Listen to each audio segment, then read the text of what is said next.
I'm Lance Phillips. Today is a new dawn and the gloves are off. It's very exciting, and this is why. I'm Kiera Lyons. It's not really a new dawn. No, it is. Carly Agro started it, so it's just a recycled dawn.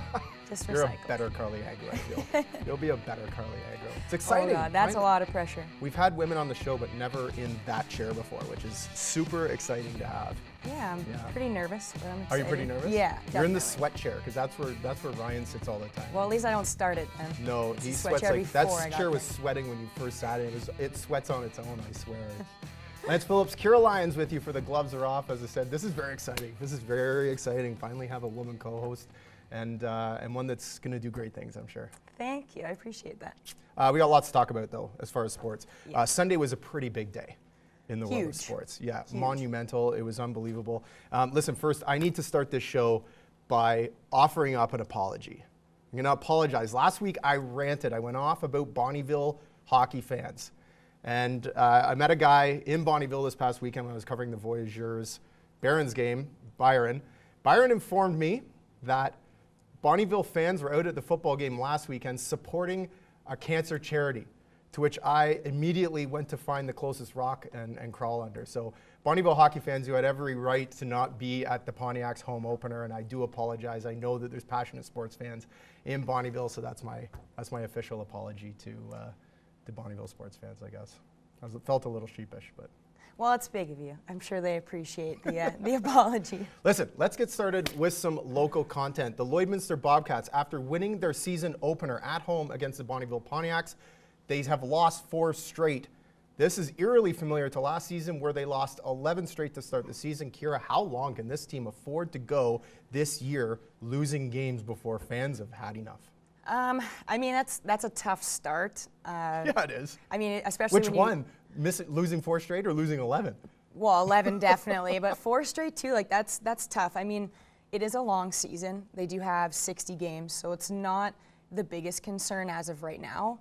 Even after they went and lost that many to start last year, they won 15 games. Yeah, no, that is tough, especially like you win the home opener, so your fans kind of get a little bit excited, and then you go on the road, and that's kind of what happens. Or you lose at home. You lose 8-1 at home. So it is tough, but fans kind of have to understand that it is a long season. You're going to have slumps, and you have to have a little bit of faith in your team to start the season. Do great teams lose 4 games in a row? No. So what is that saying? Yeah, and that's the problem that they're going to face later on is the best teams in the league aren't going to lose 4 in a row, so that kind of puts them out of contention to being a top team, most likely, unless they have a phenomenal season the rest of the way. I mean, it can happen.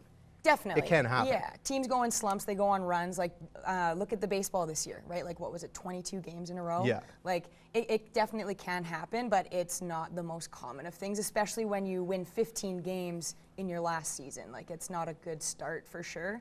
But at the same time, it's not the record I think that they should be concerned about. It's the process. Right? Like, it's those games. But is the process working if they're not winning games and No. losing them by 8 and 7-1 scores? Yeah, and like you talked about, they lost their key goalie last year, so that makes it really huge. tough, and that's kind of what they need to look at right now. Like, it's not the record, it's the fact that they're not scoring and getting scored on a ton. Listen to this. So their next 4 games, Drumheller, Okotoks, who is absolutely crushing the South Division, Spruce Grove, and Bonnyville. Those are 4 teams above 500 right now.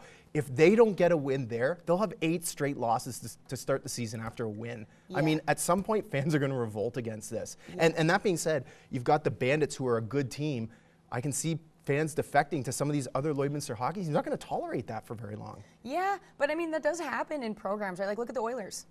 Then they have a good season this year, and every game is sold out. So it's more about your love of hockey and loyalty to the program, and yeah, you're going to have bad seasons. And AJHL, there's so much movement all of the time that, you know, in 2 years, 3 years, it's going to be a brand new team. So it kind of just has to come down to the loyalty of the fans. All right, Lions, I'll give it to you. Rustlers volleyball. So this past weekend they had a kind of a fun tournament, but they also had a little bit of added pressure with some chirping from some of the teams. Yeah. So national defending champs, hosting nationals this year. What do you do to train your players if you're the coach to deal with that? You know what I'm doing? I'm sitting students in the stands during practices, and I'm having them heckle my team. I'm setting up opposing players that are playing against the girls in practice, I'm having them heckle my girls. I'm absolutely berating them with heckling until they get used to what it's going to feel like to play against these teams. And what are the other options he has? They've got an outstanding group of girls. They basically have the entire team back, plus a ton of rookies. Use those rookies to chirp at the older girls to get them used to it, because what happened on the weekend shook some of those veteran girls. They were not used to that. So where do you think the line goes from concentrating and focusing on your play and on your team and trying to block all of that out, rather than like adding it into your practices? I get it, but at the same token, if you can't block it out, which was to some degree shown this weekend, if you can't block that out, you're not going to be successful in implementing that. So you've got to figure out a way to block it out, and maybe they need to take a few practices to absolutely crush these girls with all kinds of chirping to get them used to it. I mean, you were a university level athlete. What's your take on this? There's not a lot of chirping that goes on in female sports. There is a little There bit. is in volleyball. Yeah, apparently. Well, this year anyways. From my experience, like, you get chirped once in a while from an opposing player, but it's really not that big of a deal. So you never really have to deal with it. But I know when that kind of stuff did happen, the focus was always block that out, focus on your game, and do what you can control, right? So that was kind of how we dealt with it. You don't always deal with it that way. Sometimes things come out, you say things back to them, or it does impact the way you play. But at the end of the day, it just has to come down to controlling what you can control and just performing within your bounds and not really trying to worry about the rest of the setting, right? Boy, that would concern me, though. If they get a couple of games into this season, a couple of matches into the season, and find out it's a problem, they're going to have to address it more. Yeah, you definitely. can't not address it. I mean, hopefully these girls can shake it themselves. If it's never been a problem before, I have a hard time thinking it's going to be a consistent issue. But if it does, then I guess you take the next step in dealing with it. Possibly. I mean, they're going to have to figure it out at some point, I would think.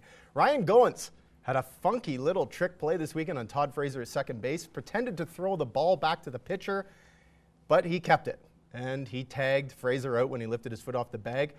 Is this a disrespect to that player, to Todd Fraser? Do you consider this play disrespectful? Yes. What? I definitely do. Come on. I see the appeal. I see the appeal of the exciting, it was tricky, like all of Or those the appeal things. of getting it out. That too, but it was also a mean-nothing game against a team that, and Fraser's a veteran, so he's tagging a veteran in a game that is only spoiling the record of a good team, and you're up, like, what was it, like 6-1 or 6-0? Okay, so correct me if I'm wrong, but last time I checked, the Blue Jays were not playing baseball to just let teams win games. They're playing baseball to win games. Yeah, but that, to me, then get proper outs.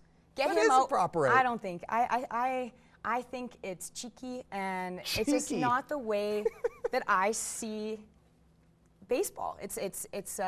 It's a very traditional kind of sport, and It's I an just old boys find club, that- is what you're saying. Yeah, but I'm not an old boy, and I appreciate it. But I just don't like it. You know, like how many times, like he earned that bag. He got there on time, everything. And then all of a sudden he takes his foot off a centimeter, and it doesn't sit right with me. If he's a veteran of the game, isn't the onus on him to understand that, hey, maybe I should pay attention to what's going on here? But it's also, he's a veteran of the game knowing that people don't do that. People in the majors. do that. Troy Tulowitzki did that last season. People do it. If they can catch guys, they're going to do it. But like, do other programs? So the Jays have done it twice in the last 2 years. Who else has done it? So I don't that's a keep track of Jays who else have problem. done it, but it could be a Jays problem. I like it. It's crafty baseball. It's a way to get an out. And for a team that has struggled to get outs this year, I don't have a problem with that. I like it, and it's good TV. Yeah, I don't know. It doesn't sit well with me. I think there has to be a level of respect, especially for veteran players, that you don't do that kind of stuff to guys who've been around the league. Veteran players who've been around the league have to expect that they have to be aware of their surroundings. And Todd Fraser was not aware of his surroundings. That's he had true. his back to the infield. He wasn't paying attention to what's going on. And anybody with half a brain shouldn't. Why isn't anyone correcting? Like, why doesn't anyone say he didn't throw the ball away? He didn't throw the ball away. Like, how do you not know that? I mean, that is, truthfully, it's like a minor league baseball thing to try. Like, Yeah. literally, like, 10-year-olds I remember do it. trying it in like For Pee-wee, sure. right? But But then it ends. Whoever got caught doing it? Like, I don't remember anyone who got caught doing that. No, it just doesn't. It's just not the way that I see the game being played. So it doesn't sit well with me. He earned that base. He's a veteran. Move on. Get a proper out next inning or the next play, right? So it just doesn't sit. It doesn't sit well with me at all. I can tell. Yeah, gets me fired up a little bit. A little bit. Yeah. Jose Bautista, he possibly played his last game in Toronto. And he has been here for 10 years. We're assuming he's probably not going to be back.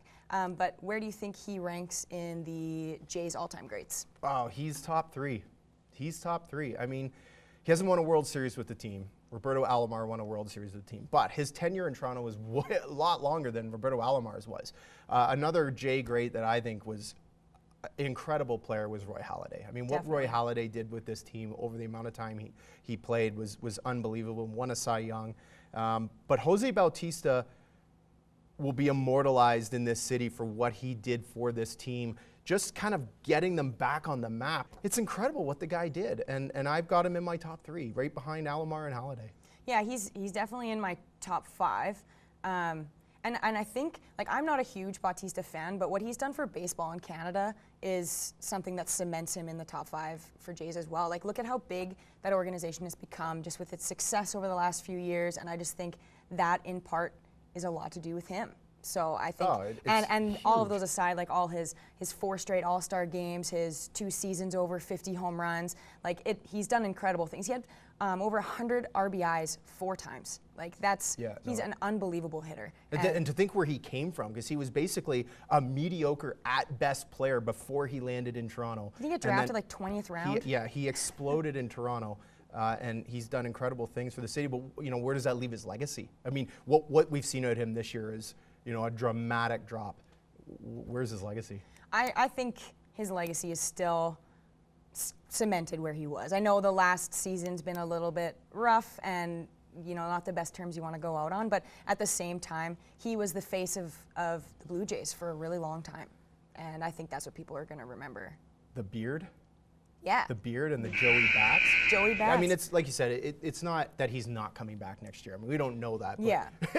It's probably unlikely. Good there's no way the chance. team's paying him $17 million to come back next season, and I can't see that guy taking a pay cut.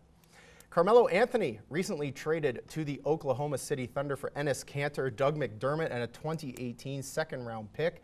It's not a super team, but it's getting close.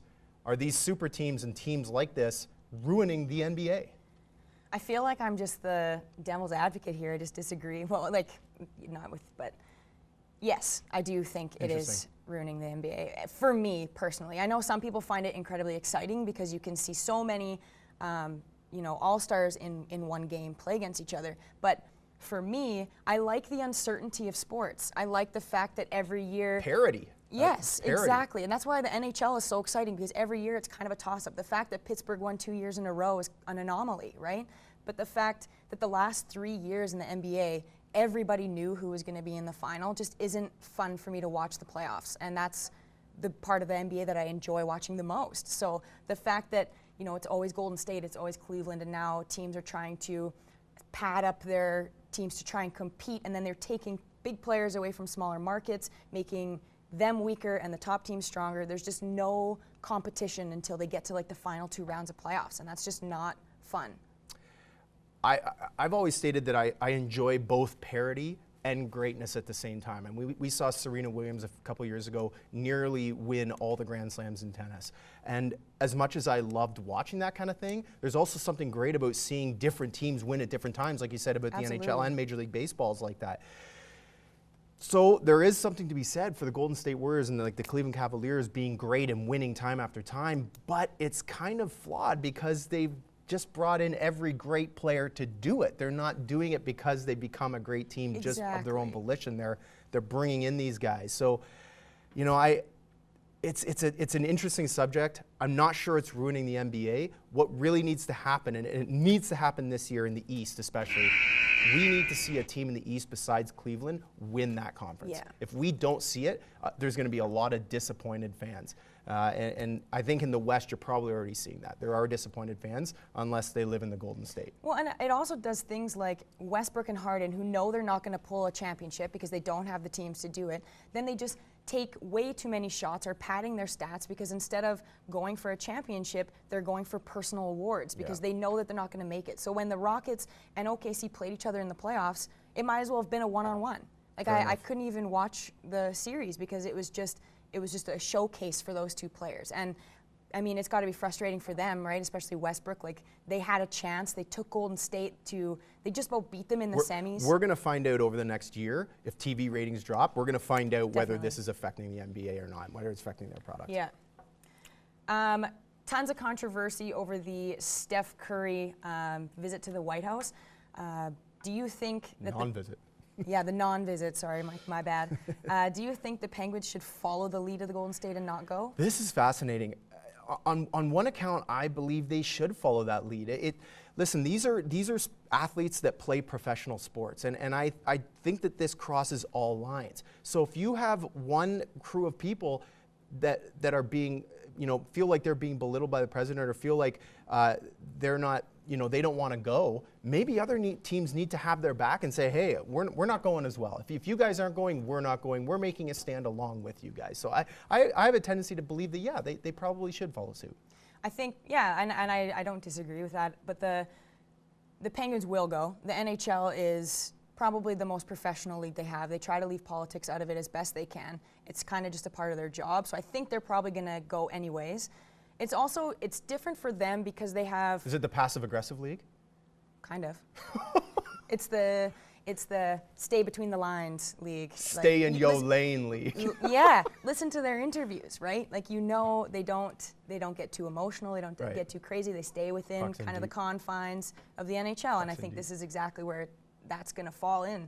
And it also, they have like 11 or 12, or actually I think even more, 14 or 15 players that aren't even from the States on their team. Right. So even though they have they do have Americans, and it is an athlete problem across the board. At the same time, Canadians on that team, Sweden's on that team, Russians on that team are probably not nearly as impacted or as emotionally fueled by it because that's not their president. Well, you're saying Golden State is because of its demographic on the team? Yes, absolutely. They're a lot more African American American guys on that team, and that affects them a lot more recently. And I just think that's a fascinating take. Yeah, and I just think that it doesn't really mean as much to the players on the Penguins as it would on Golden State. And I don't know if you should follow suit just to follow suit if you're not actually emotionally behind it, right? You've got to believe there's players in that Pittsburgh Penguins locker room who are emotionally behind it, though.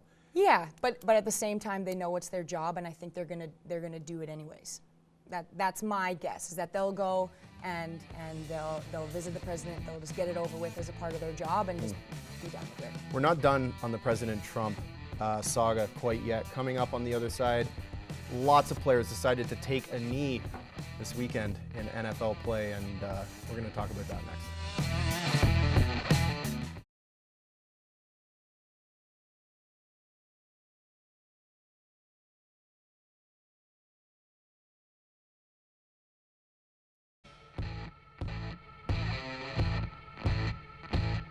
We're back, and the gloves are still off. Lance Phillips, Kiera Lyons with you. Of course, catch us on Twitter at Gloves TV or on Facebook, the Gloves New Cap, pardon me.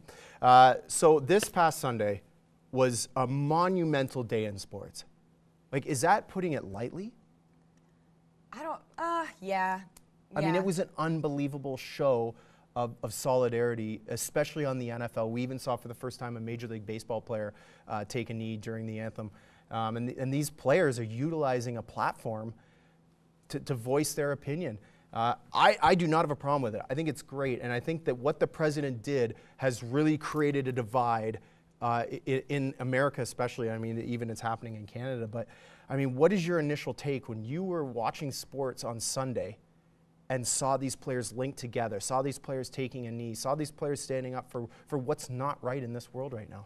It wasn't like I was just watching sports. It felt like a lot more. Like it was something that unified so many different athletes kind of across the board, and since I've been around, I haven't seen that. So it was something that was really inspiring, to be honest. They're very passionate about it, they feel strongly about it, and they wanted to be heard, and I think that they did an incredible job, and the fact that they're all standing behind each other across different leagues is amazing. It really puts into perspective now that the guy who really started this, Colin Kaepernick, in 2016, is without a job. And I will stand behind, I believe that is because the NFL is blackballing him. NFL owners are blackballing him. And now they no longer can do that based off what happened on Sunday. I mean, we saw some incredible things. We saw owners of teams out with their players. We saw teams not come out of the tunnel for the national anthem, the Pittsburgh Steelers. Only one player did. It's amazing what's happened here. And this has turned into a movement that is not going away anytime soon. Yeah. And I hope it happens across more sports. And you're hearing a lot of people say, these players should just play for the millions of dollars that they get. They shouldn't be disrespecting the flag, and they shouldn't be disrespecting armed forces people, which we heard on Monday. Cleveland Cavaliers LeBron James stand up and say that's not what this is about. That's not what this is about. And I think that a lot of people that are saying that aren't really understanding what the scope of this is. Yeah, I think saying that it's disrespectful to the military and the armed forces it's not a cop-out, because I know that especially in the States, like that's a very important thing, like standing, absolutely, taking your hat off during the anthem. Like it's something that's kind of it's very important in the States to a lot of citizens. And I feel bad for Colin Kaepernick, because he is the one that started this, and he took a ton of flack for it all last season. And I feel bad for him that he started it and now he's without a job. So he's the one that kind of paid the price for it to become a larger thing. But I think as an athlete, people saying, oh, go play for $1 million, they are welcome to an opinion as well. Like just because they're athletes and make a lot of money doesn't mean that they don't have a say in who runs the country and how the country is run. Like they are citizens as well, and they have every right to take a knee if they feel that they've been wronged, or that they want to make a stand. The thing too that's interesting is they're not disrespecting. It has nothing to do with the flag of America. No, it has nothing to do with the flag, and they're not even disrespecting the anthem, because you see players with hats. They're still holding the hats. They're still holding the hands at the heart. They're not. They are trying to take a stand here against what's not right. And I'm going back to fans kind of calling them out. Athletes have a platform that they can use, and this is the platform, and they're utilizing it to their advantage, and I don't have a problem with that. If they're trying to turn things that aren't right into making them right, and this is the way they do it, then good on them. Yeah, absolutely. I think anybody that would have a platform, if they felt strongly about something, they would use that to their advantage. So I don't know why that is such an issue. Like if they were at home and wanted to, sit down while the anthem was going at the same time, like it's you project how you feel on the stage that you're given, and these athletes have a large stage, and that's how they want to show the world how they feel. And I think it's created a huge movement. And agreed, I don't think it disrespects the flag or the military at all. I think it has a lot deeper meaning than just disrespecting the anthem and the flag. You're seeing military people actually stand up and say, we don't believe you're disrespecting us. I haven't heard it. No, and that's what I'm saying is I'm seeing military people saying, we're with these people, we're with these athletes. I mean, even this forum that we have here, we're voicing our opinions. This is our platform to voice our opinion about sports. Exactly. And theirs just happens to be considerably larger. I do not have an issue with this. I think it's fantastic, especially if it makes change. And another thing, like if you don't like it, then don't watch it, right? If you're that upset by them sitting or doing whatever it is during the anthem, then just don't watch. You're not. No one's forcing you to watch those games and tune in either. And the fact that the President of the United States, who is on the brink of creating a world war, is concerned with the NFL, really brings to light like what do you need to be concerned about here? Well, and he's going after Steph Curry, who doesn't want to come visit him. So free speech just isn't a thing anymore. You can't have a freedom of opinion and say the things that you want to without the president slapping your hand on Twitter. Like that should not be an issue. It should be the invite is open. If you want to come, that is fantastic. And if you don't, then that's up to you. It's a free country. You're allowed to do as you please. But the fact that he actually went out and said you were uninvited was like a 13-year-old and uninviting friends to her birthday party. He uninvited someone who actually said he wasn't going. Yes. Yeah. And he called them SOBs, which obviously didn't work well. Albert on the other side, and I know he's got some tweets on this subject, that is for sure.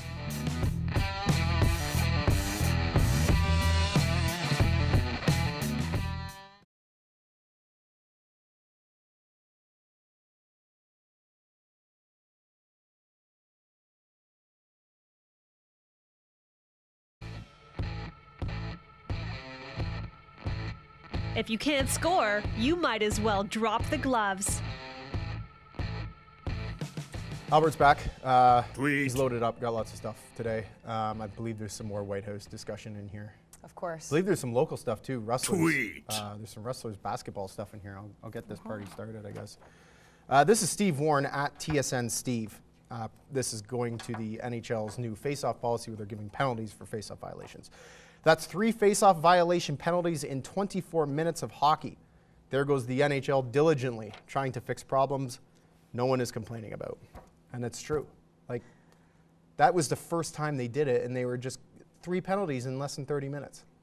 I just find there's so many rules now that slow the game down. Right. Like, it's such an exciting, fast-paced game, and then you do things like offside reviews and face-off violations. Which they changed, thankfully, this year. But yeah, for sure. Man, that was just painful. It was absolutely painful when you can just pull challenges at any point. Yeah, and like with that one, the game is so fast. If you're in the area, I think, you know, if you're doing a pretty good job where it's like a centimeter or 2, you should just get it, because that's not going to really change the play, like a centimeter or not. But same thing with the violations. Like, why are you slowing the game down even more? It's way less. Like you said, trying to fix problems nobody's complaining about. Exactly. And it's 100% true. You're away.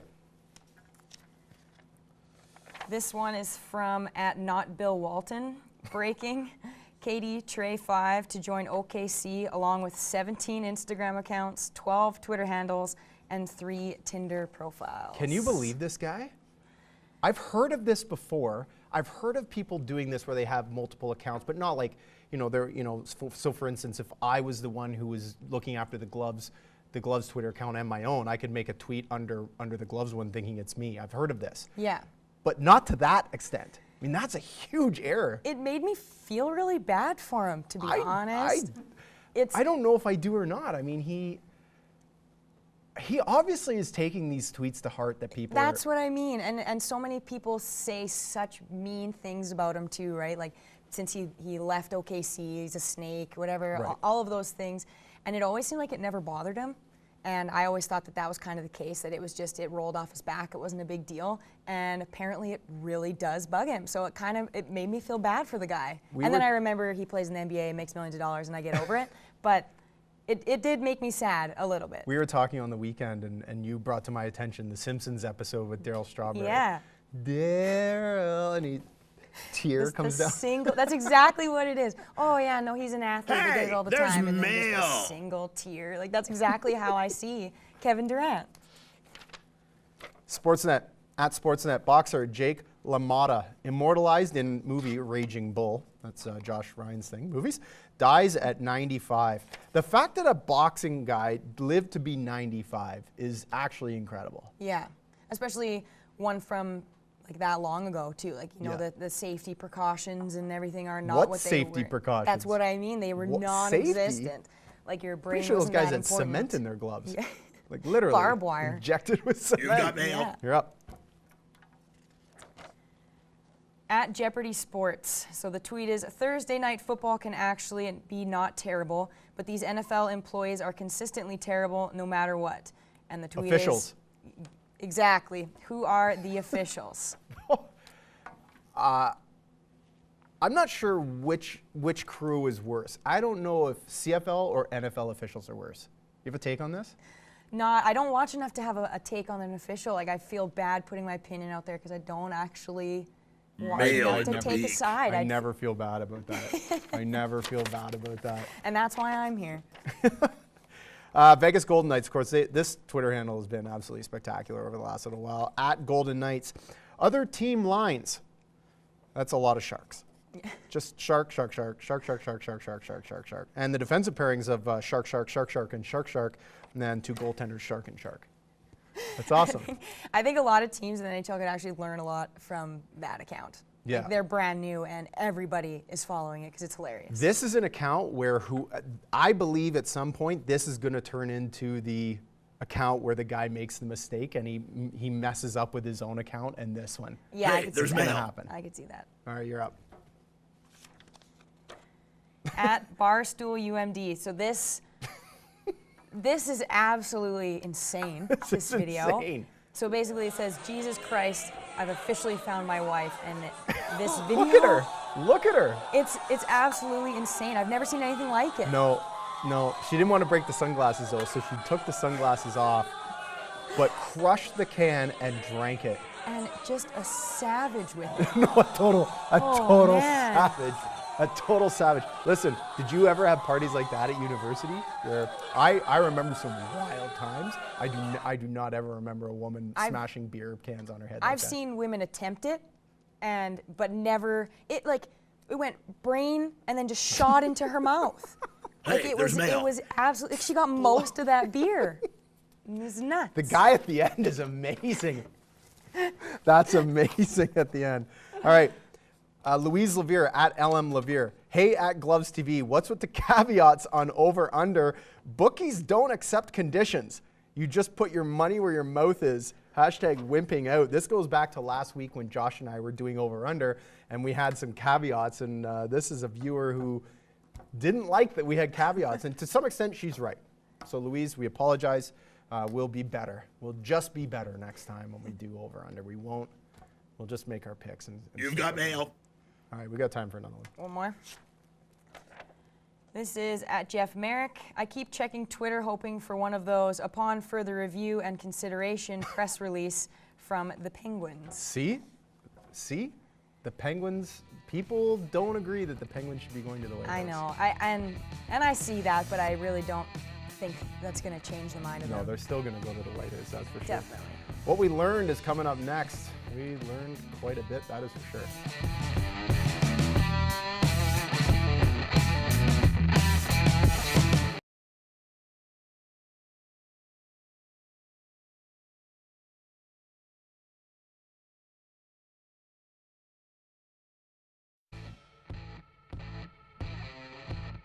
We're back. You can keep your gloves on, but ours are off. There are a couple of local tweets that we didn't get to that we felt compelled to actually read out. So Kiera, I'll let you have the first one here. So this was at King or Chris, so somebody most of you already know. Rustlers 64, Regina U18 61, in what would be called the most unofficial scrimmage possible. Next up, Regina Cougars tonight at 5. So the Lakeland Rustlers women's basketball team went to Regina to play their U18 team and then play the U of R's women's team, which this tweet is about. Of course, from King or Chris as well. Rustlers 36, U of R 109. Great lessons from one of the top teams in the nation, back at it in the AM for scrimmage. What a shellacking, 73 points. I'm pretty sure when I talked to him before he left, he said, if we keep it within 80, I'll be happy. So he's happy. He's happy. That being said, it is a good team. And, Yes. and there is stuff to be taken from it. I think we're going to get to that in this segment as well, aren't we? Yeah. Listen, why don't you start with a little what we learned? Okay, so this week, what did we learn from the Barons' 35-14 win over Bonnyville? What we learned is that the Lloyd Comp Barons, who are currently ranked 6th in Football Alberta's Tier 2 rankings, are being robbed in the rankings. They probably have the best backfield combination of Matthew Morin and Nathan Zacharias of any team in Alberta. I will say that right now. I believe that they are that good. They have the #1 ranked quarterback in Saskatchewan in Garrett Musgrave, who recently was just signed to the Alberta Golden Bears. Congratulations, my man. That is well deserved. How this team is, and their defense is pretty outstanding as well, led by Garrett Hatchard, who may feasibly play pro one day. How this team is not ranked higher than 6 is beyond me, and what we learned is that they should be. And that's my stance on that for today. Laver Cup. What did we learn from the Rafael Nadal, Roger Federer team combination at this weekend's event? I think we learned how much respect they have for the game, right? Like in my opinion, they have one of the greatest sports rivalries ever. It's absolutely incredible, especially what they've done in the last year, you know, coming off of injuries. But a friendly rivalry. Yeah, so much great, respect. which is great. They respect each other so much. And this year, first year of the Laver Cup, that was kind of spearheaded by Roger Federer. So the fact that they're willing to kind of put that aside, play together, and win. Like they played a team that plays doubles. Yeah. Federer and Nadal didn't practice together, and they went and they won. Like that just shows how good they are as well. Like they are incredible. They are unbelievable. Like it is a completely separate game, playing doubles and playing singles. And the fact that they just came together, played once and beat a team that consistently does well is outstanding. I mean, these guys are, I mean, we talked about tennis, you know, where will they go down in the greats of men's tennis? But where do they go down in just general sports athletes as far as like the best? I think Federer's up there with being one of the best, if not the best. I mean, I think the term GOAT is tossed around just way too often. Yes. It's used way too often. But are these two the greatest of all time as it pertains to tennis? I think that's probably an easy yes. Yeah. And then in sports in general? Yeah, I mean, look at what they've been able to do. Roger Federer is 36 years old. It's incredible. He's 36 and he's out there winning slams and competing with a brand new generation of tennis players. Like, how many generations of tennis players is he going to go through? Right? Like, he is just it's unbelievable. He's unbelievable. And same with Rafa Nadal. Like, he's 32, but at the same time, look at what he's done. Look what he's been able to injury, do. Both of them. And old. Yeah. Like, the fact that they're able to do that and win. Old. They are old. 36 playing tennis. Old. Against like Shapovalov, who's 18. Just close it. Just keep closing it. Next up. Okay. Next up. What did we learn from the Bandits' final exhibition game? We learned that the Lloydminster Bandits are going to be a pretty good team. That's what we learned. They crushed Vegreville 5-1. They're tough. Dalton Payne absolutely crushed a guy on the ice in a fight. And I talked to Greg Buchanan, their general manager, and he believes Dalton Payne's going to be the toughest guy on the ice. And he's 18. His last name's Payne. Yes. Yeah, exactly. How fitting. Exactly. No, how fitting is it? And he delivered some pain. He's going to be the toughest guy on the ice. He's 18 years old. What does that mean, as Greg put it, when he gets to 20? He's already putting on more weight. This team is going to be skilled. They're going to be fast up front. They're going to hopefully get good goaltending from Brooks. And they're tough. They're going to be a tough, big team. Defense is their only question. But as it pertains to what did we learn? We learned that this team is going to be good, and they are probably going to be the best hockey team in Lloydminster this season. Wow, that's really exciting. It is exciting for hockey fans who really last year went through a phase where none of the hockey teams really excelled and none of them really performed to standards. Again, the Bandits are one of the only teams that made the playoffs. Well, and like we talked about before, like the season so far hasn't been going that well for the Bobcats, so it's nice to at least have something exciting to look forward to. What do you think, now this isn't necessarily what you learned, but what do you think the Lakeland women's team learned from the thrashing they received from U of R? Oh, I think the lessons were unending. Really? Well, you learn so much more from a loss than you do from a win. And if you're gonna... You hope that they do. Yes, yeah, that's the only way you can move forward. And the reason why King sets up these games is he knows they're probably gonna lose. Probably. Right? Like he said, if they were he in knew 80, they were gonna lose. Yeah, yeah, I wanted to give a little bit of a benefit. But so you set those up so that you can get those lessons early. You know, you learn how to take a loss. You see a lot of your weaknesses because they are going to magnify them exponentially, way more than any team in the ACAC will. So you know what all your weaknesses are already going into the season because they've been exposed. So a lot of lessons, and also a little bit of a bonding as well. You know, you go in there, you kind of get throttled, and you survive, and you come out of it stronger than you went in. You hope they do. I believe that event in Regina has proved to Chris King that some of his rookies are in a better situation than some of his veterans. And I think that there's going to be some veterans starting on the bench this season, and I'm not sure they're going to like it. Yeah. And so when you say bonding, that's very interesting, because I wonder how the team dynamic is going to be when I'm almost certain some of these rookies are going to take starting positions. And that's, you know, that's a part of the game. That's just what happens. You know, if you're not performing and a rookie outperforms you, sorry, you know, this is a competitive sport. Like you have to earn your spot on the floor, and if you're not doing that, regardless what year you're in, I believe that leads into our next what we learned. It does. What did we learn from the Golden Knights' first few exhibition games? That's not the one I thought you were going to say, but that's okay. What we learned from the Golden Knights' first few exhibition games is absolutely nothing. Absolutely nothing. They won a few games. They've got a whole bunch of players that probably aren't even going to play on the big team this year. It means nothing. People are going off the deep end about, oh, they're winning games. Who cares if they're winning exhibition games? Who cares if any team wins exhibition games? It doesn't matter. Exhibition does not matter. You're playing guys that just aren't even going to play. You're just getting them out there to see what they've got. Yeah. Nothing. I thought you were going to talk to me about the DeRozan one, but Oh, that's all right. yeah. Well, we could do that one now then. DeMar DeRozan in the SI ranked 36. It means play better. That's what we were talking. Just be better. If you want a better ranking than 36 from SI, be better, DeRozan. That's all there is to it. I mean, do you not agree with that? Yeah, and I don't think he's a dynamic enough player to be a higher ranking at this point, right? His defense isn't as good, and that's kind of just where he sits.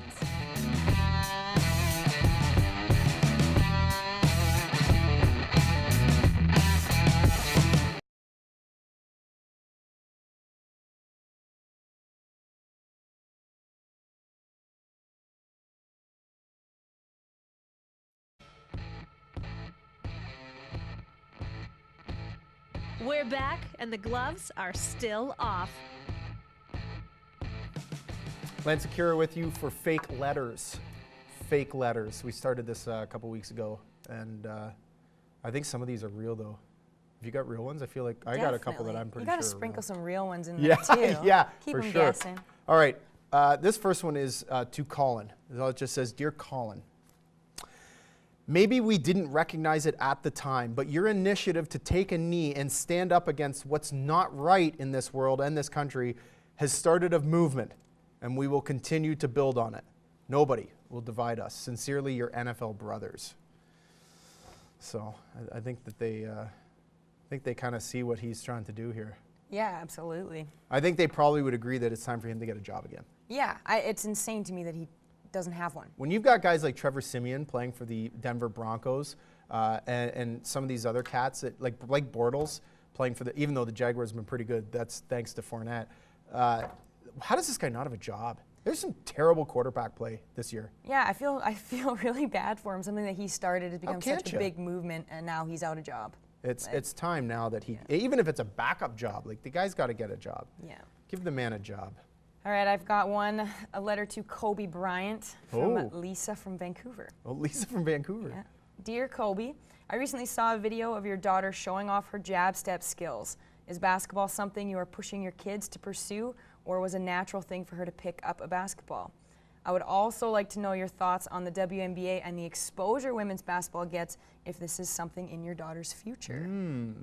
Interesting thought. That is a very fascinating thought. And I know that he's a very big supporter of the WNBA. He goes to tons of games, and he's talked about how he loves the women's game. So I think that's a great question, if that's something that she's going to pursue. I mean, she's got the genetics and the coaches.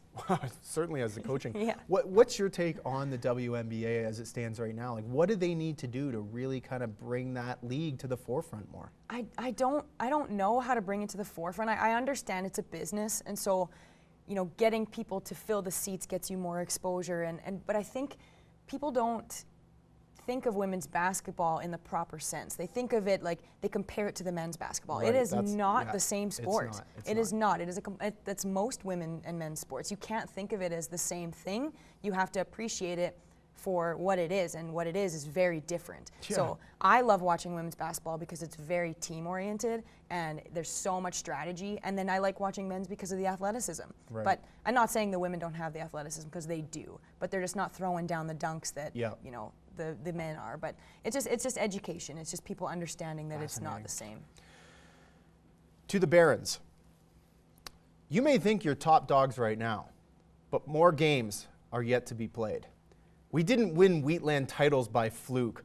We are still the team to beat. Sincerely, Holy Rosary Football. Oh yeah, a little throwing some shade. Little jab at the Barons there. Even though the Barons took care of them in the first game, these two teams are going to meet up again in the Wheatland title. I'm almost certain of it. I think that letter is a compliment. It obviously shook them a little bit if they felt like they had to write in. Yeah, I guess so. I guess so. I mean, Holy Rosary will be better by the time they play again. Mind you, so will the Barons, but that's going to be another crazy game if those two meet in the title game. Yeah, I don't have a whole lot of experience with high school football, but that game was really exciting. Game. You were at the game. Yeah. You know what it was like. It was awesome. It was great. I thought, especially right on the sideline, it was great. And that's what you get with high school football for sure. Yeah.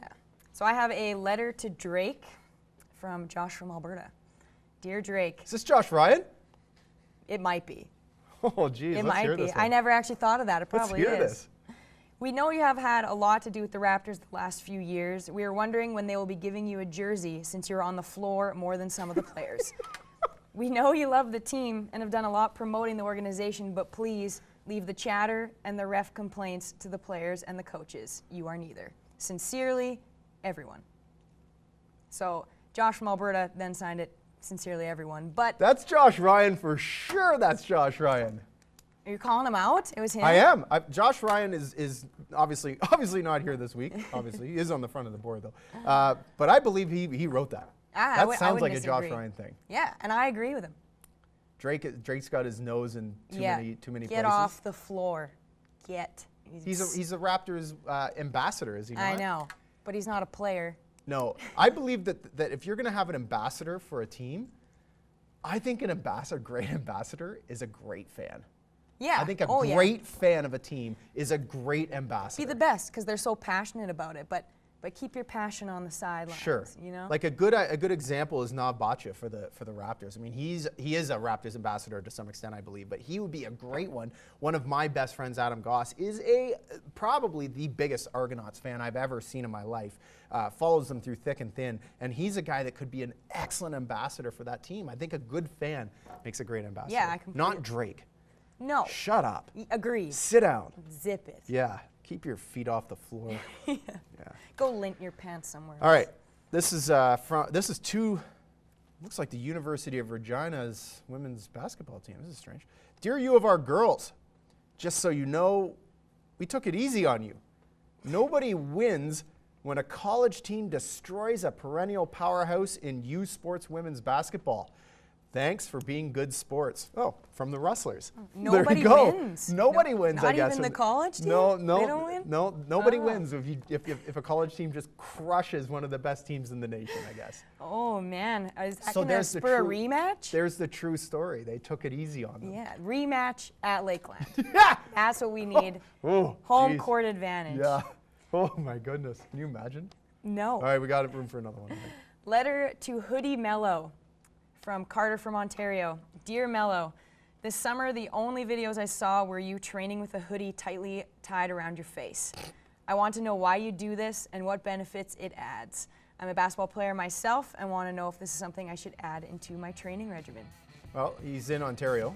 Yep. If he's anywhere near Toronto, it's the smog capital of Canada. So just putting that in front of your face would help with the smog, I would think. And if you're trying to cut weight, yeah, for sure. Then maybe throw a garbage bag on top of the hoodie as well. Like right? those giant D-bags that wear the masks in the gym. Like, what is this?